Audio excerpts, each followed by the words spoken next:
Welcome to Intermediate Microeconomics 3332. I'm Stephen Craig, the professor for this class, and I'm going to give you these short introductions to the chapter in part so you can do your homework, because one of your homework assignments is going to be to write an introductory paragraph to each chapter. And this talk, or this outline, is really going to be one of the tools that I'm going to give you to learn economics. You're paying me to make you learn economics, and I'm going to do it. This talk, the textbook, the lectures in class, the homeworks, and the exams are all designed to make you learn microeconomics. And you will be glad that you learn microeconomics, even though it's going to be hard. It's not an easy class. Microeconomics helps you make decisions, and that's what it's about.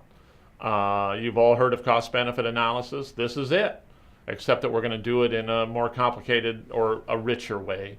The purpose of our class is going to be to study individual behavior, both individual firms and individual consumers, and study how those behaviors come together in markets. We're going to want to be able to make valid predictions. That's our goal, is to make good predictions. To do that, we're going to build models. Models are simplifications of the world. This introductory chapter is sort of letting you know how to think about those things. Economics is a great way to bring together qualitative literacy, which is how to write clearly, as well as quantitative literacy, how to think about these quantitative concepts and put them together. Our quantitative literate tool is going to be a graph. A graph has axes where you have one cause and one effect, and then it has lines on it. These lines are actually results of behavioral processes. So every time you draw a line on a graph, you can do a whole chapter on the concept of that line. And in fact, we're going to do exactly that. So you've all seen supply and demand graphs before. Demand curve is a single curve on that graph. There's only two lines on it, although we'll get more. And so that demand curve comes the result of individual decisions. And there's all kinds of things that go into individual decisions, and we're going to model them. So we're still going to have a simplified set of the world, but all those complications that affect the outcome, that affect our predictions, we're going to want to try to include. The same for firms. We're going to want to understand their behavior pretty deeply. A supply curve is a result of firms maximizing profits, and we're going to want to understand how they behave. I'm not sure we can do a government supply curve, but we might want to think a little bit about the government if we have a chance. You have several tools, as I mentioned. This textbook is a really great tool, and I'm going to encourage you to get a hold of it.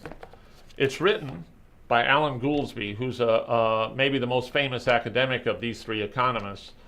He's served in the government, although he's out of it now.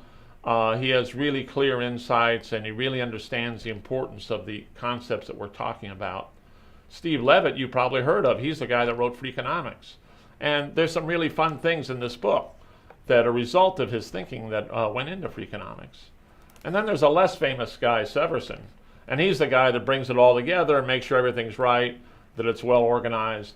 This is an excellent book. In my view, it's the best one that's on the market, and I encourage you to buy it. You can buy a new copy, you can buy a used copy, you can buy an international version, which is technically stealing, but nonetheless, you can access it that way, and you have to make your own decision about that. That's part of maybe the part that we aren't going to model so carefully when we first talk about supply and demand curves. And there's great entertainment in this chapter. I particularly like the story about the toaster, where a guy tried to make his own toaster, and you can look on the URL there and see his story.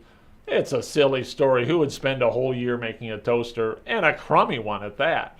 And so that'll make you, or it'll help you see what the advantages of the economy are, which is really what we're trying to do. We're understanding the fundamentals of the economy.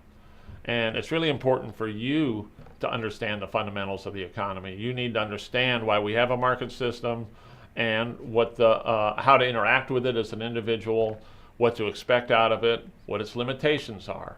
And you're going to get all of that out of this course. Welcome to microeconomics. I hope you have a good time with it.